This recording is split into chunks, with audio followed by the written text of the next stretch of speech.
Pena que você não é flamenguista, né? Não subiu um patamar ainda. Começou. Tem tempo, né, Marcos? Vocês estão percebendo que eu sofro bullying, né? Eu sofro bullying o tempo inteiro. Tá vendo agora? Sabe o que é isso? É culpa do Gabigol. Fala galera, Fabiano Luzes. Fala galera, Marcos Dias. Voltando com mais um Papo Trabalhista, lembrando sempre a importância de vocês, onde estiverem, se cadastrarem no canal, marcarem o sininho aqui para estar recebendo os alertas dos novos vídeos, dos novos temas. E hoje a gente vai tratar de um tema interessantíssimo, falando sobre uma temática que a cada dia vem, né, Marcos? Trazendo um pouco mais de inquietação, que é sobre há futuro para o direito do trabalho? E para tratar de um tema de tamanha relevância, a gente chamou aqui um grande, querido amigo, advogado conceituado, professor, mestre, Fagner Sandes. Abraço, querido, bom ter você aqui com a gente. E aí a gente abre para o nosso querido Fagner se apresentar aí, para quem não teve o prazer até hoje de conhecer o Fagner. Bom, primeiramente eu quero agradecer a vocês, Fabiano, Marcos, pelo convite. É uma honra estar aqui com dois queridos amigos e brilhantes magistrados que nos ajudam muito aí na prestação efetiva da tutela jurisdicional. É um grande prazer. Pena que você não é flamenguista, né? Não subiu um patamar ainda. Mas tem tempo, né, Marcos? Vocês estão percebendo que eu sofro bullying, né? Eu sofro bullying o tempo inteiro. Tá vendo agora? Sabe o que é isso? É culpa do Gabigol. Culpa do Gabigol, do Bruno Henrique, do trio, né? Do trio e do Arrascaeta. Bom, mas é um prazer estar aqui. Espero contribuir à altura, né? E aprimorar cada vez mais aí a nossa advocacia trabalhista. É isso aí, galera. Marquinho, e aí? É isso aí, gente. Olha, a gente está sendo atacado aí, ou pelo menos estamos numa onda, numa tsunami de alterações legislativas, não é, Fagner? Perfeito. A gente mal teve a reforma trabalhista, já teve MP 808, Lei de Liberdade Econômica, MP 905 e o direito do trabalho sendo tratado como um direito que deve ser alterado, que deve ser modificado. A gente nem vai entrar muito nessa questão. Agora a questão é o direito do trabalho, há futuro para ele? Será que a gente pode entender esse ramo do direito tão importante na história da humanidade? Né? Como é que ele vai se transformar? No que ele vai virar? O que ele vai se transformar, né, Fabiano? É uma questão extremamente importante. Daí a gente trouxe o Fagner, né, que é um advogado, né, dentro dessa fúria legislativa toda, como nós, né, que somos todos dentro de sala de aula, debatendo, discutindo, para a gente pensar, será que tem futuro, Fagner? O que você acha? Você acha que o direito do trabalho vai acabar? Vai voltar pro direito, vai voltar ao direito civil de novo, né? Voltar vamos dizer assim, pro aconchego de onde ele saiu, né? Tem muita gente que diz que o direito civil hoje é mais carinhoso do que o direito do trabalho. Mais aconchegante. Mais aconchegante. Você olha para princípio, função social do contrato, eticidade, sociabilidade, a gente vê que o direito civil caminhou muito, né, para uma proteção de uma parte economicamente hipossuficiente. É verdade. O que você acha, Fagner? Fala pra gente aí, querido. Então, o que na verdade me conforta é o artigo 114, inciso 1º da Constituição Federal. Já começando por aí. Porque quando o artigo 114, inciso 1º diz que compete à Justiça do Trabalho processar e julgar as ações decorrentes das relações de trabalho, a gente tem uma amplitude considerável de matérias que são levadas para a Justiça do Trabalho. Ressalvadas aquelas que foram aparadas pela jurisprudência com relação a cobrança de honorários, que vai para a Justiça Comum, servidor público estatutário, Justiça Comum também federal e estadual, conforme o caso. Mas esse dispositivo me conforta no seguinte sentido: independentemente da relação de trabalho, é uma relação de trabalho de estágio, é uma relação de trabalho eventual, é uma relação de trabalho sui generis ou uma relação de trabalho relacionada propriamente dita à relação de emprego, independentemente de qual seja, nós vamos para a Justiça do Trabalho. Ponto.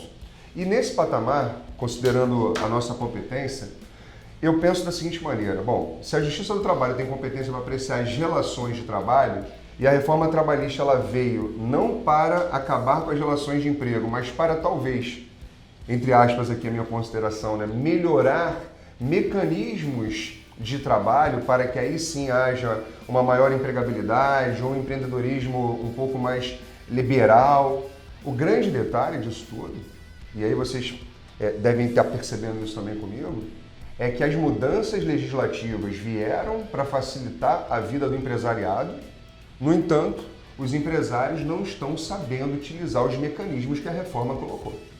Então, por exemplo, as prestações de serviço através de pessoas jurídicas, elas não mudaram, salvo situações, né, que estejam devidamente amparadas pelo sistema normativo atual. Um exemplo, o empresário me consultou num determinado momento, dizendo assim: olha, eu vou mandar 10 empregados embora, um salão de beleza, vou mandar 10 empregados embora e vou contratar todo mundo novamente através de pessoa jurídica. Porque agora eu posso contratar mediante pessoa jurídica. E eu não vou ter, portanto, mais que recolher fundos de garantia, vai ser uma incidência a mais de natureza comercial.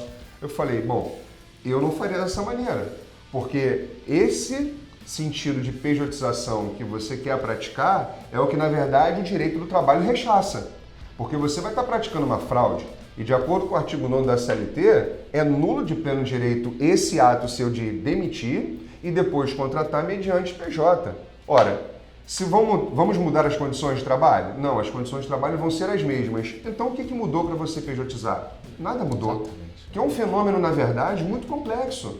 Existe uma linha muito tênue entre contratar pessoa física como empregada e contratar pessoa jurídica como prestador de serviço. Perfeito. Então, é esse, na verdade, critério de análise que eu acho que está faltando. E por isso que eu vejo que o direito do trabalho, ele nunca, pelo menos, né, na nossa análise aqui perfunctória, rápida, superficial, vai acabar.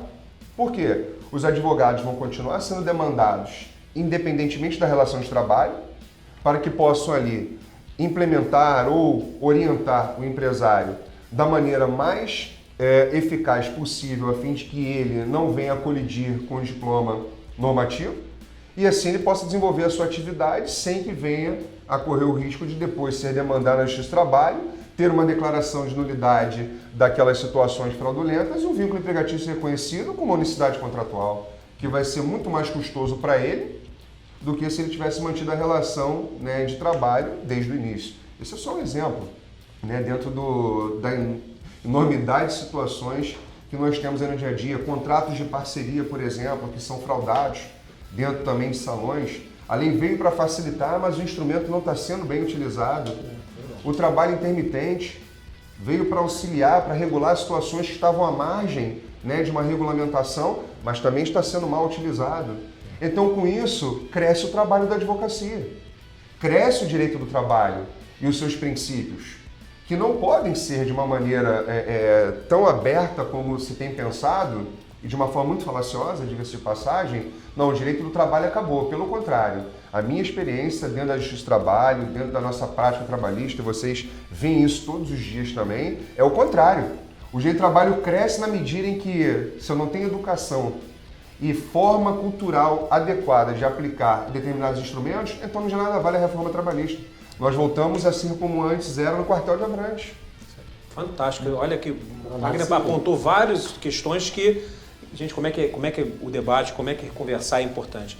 O Wagner aponta várias questões do dia a dia e do dia a dia da advocacia que são, assim, infinitas as possibilidades de advocacia. E perceba, quando se fala da parte empresarial como mal utilizar, ato contínuo, você está oportunizando pela parte empregado, obviamente, o trabalhador, também um mercado de trabalho enorme, com a possibilidade efetivamente de atuar em todas essas possíveis, né, entre aspas, violações de direitos, né, Marcos? Não, com certeza. Essa questão da pejotização, que o Fagner falou muito bem, eu já comecei a receber processos de pejotizações inacreditáveis, assim, de camareira de hotel, recepcionista de hotel, técnico de enfermagem em casa de saúde, assim.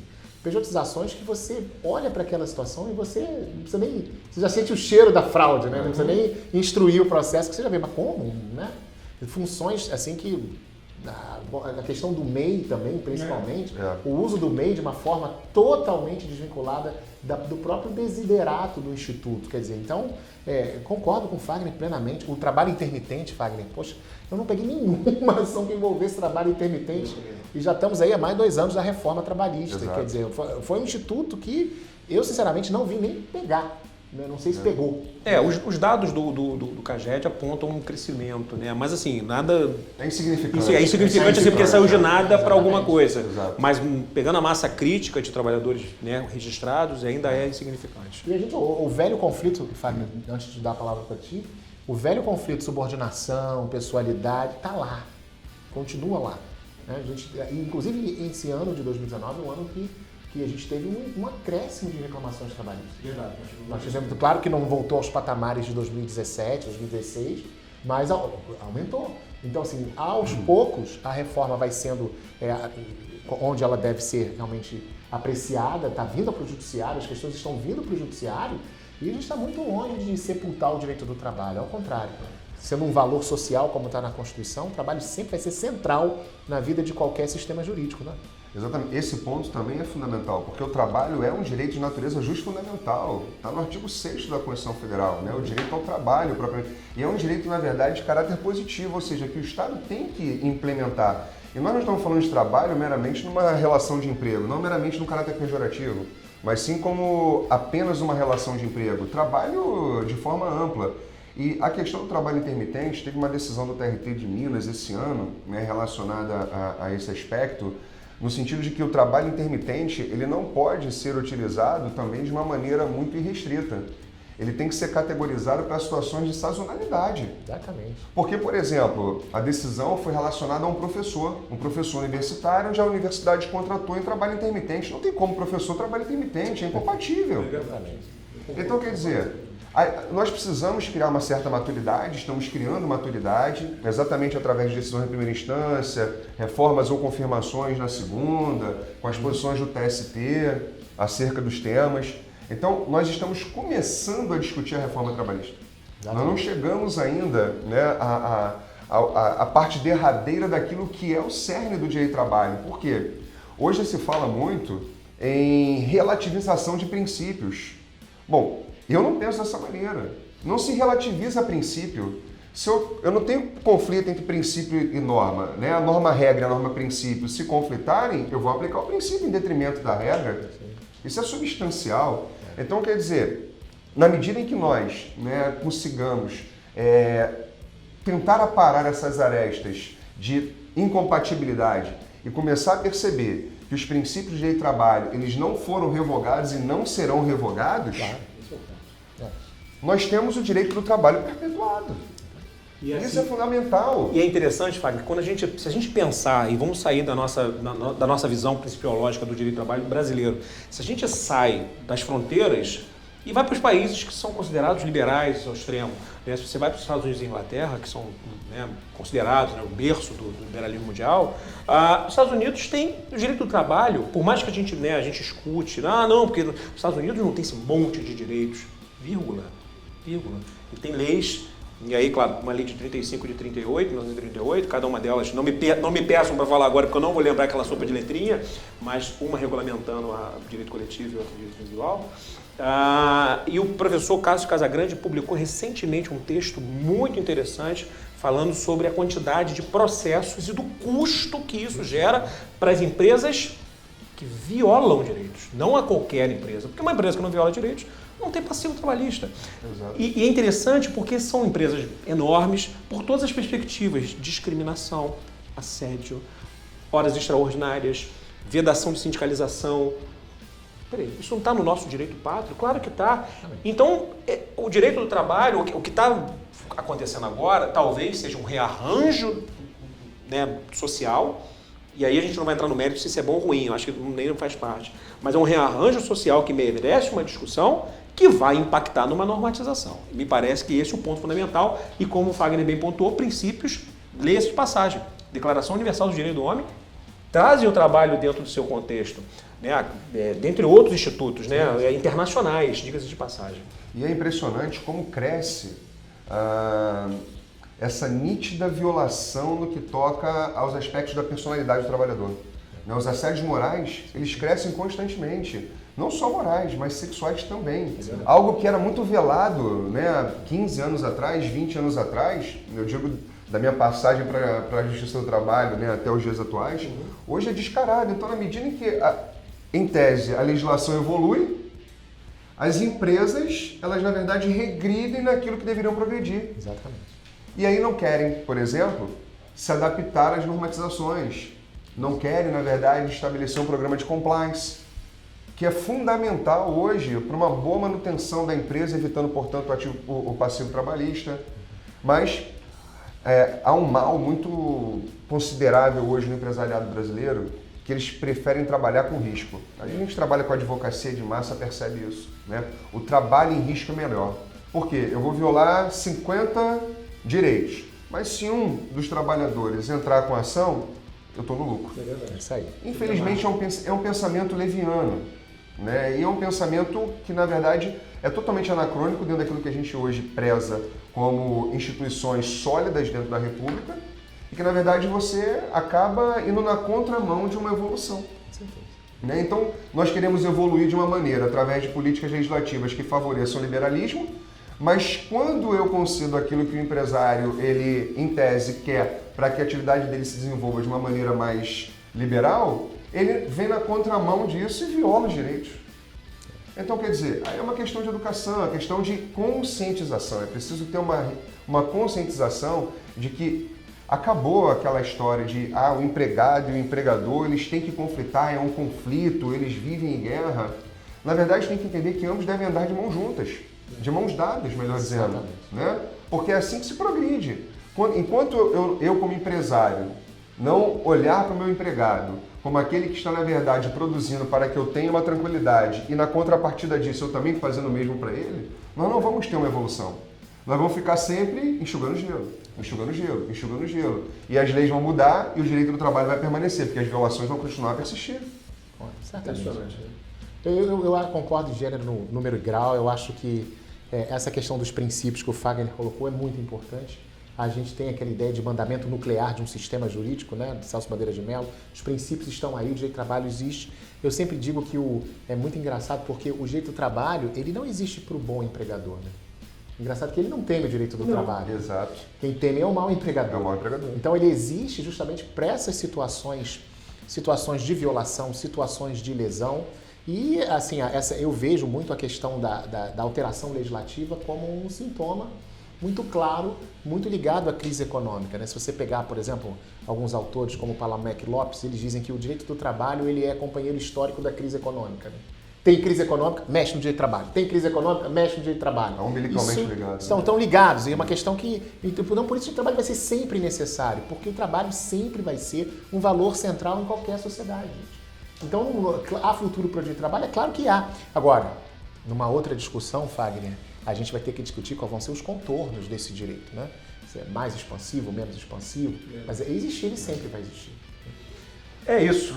Meus amigos, já perceberam que se deixar aqui a conversa vai longa, até porque além de professores, além de, né, somos amigos, então um assunto entre amigos e entre amigos um bom papo vai longe. Com certeza. Legal? É isso, Marco? Vamos nessa? Vamos. Só agradecer ao professor Fagner, né? Grande rubro-negro. Essa parte a gente censura. Só engrandecer outro patamar. Estamos em outro patamar. Deixa aí. Bom, estou sofrendo bullying de novo, por isso a gente vai aproveitar para agradecer. Mais uma vez lembrando, assina o canal, marca o sininho. Prazer ter vocês aqui sempre. Mandem perguntas, sugestões, façam suas considerações aqui embaixo. Porque lembrem sempre, como diz o Marcos, advogado com conhecimento, advogado bem formado, sempre terá lugar no mercado. É isso aí, galera. Um abraço para vocês e lembrando sempre, Papo Trabalhista, conversando. A gente se vê. Grande abraço.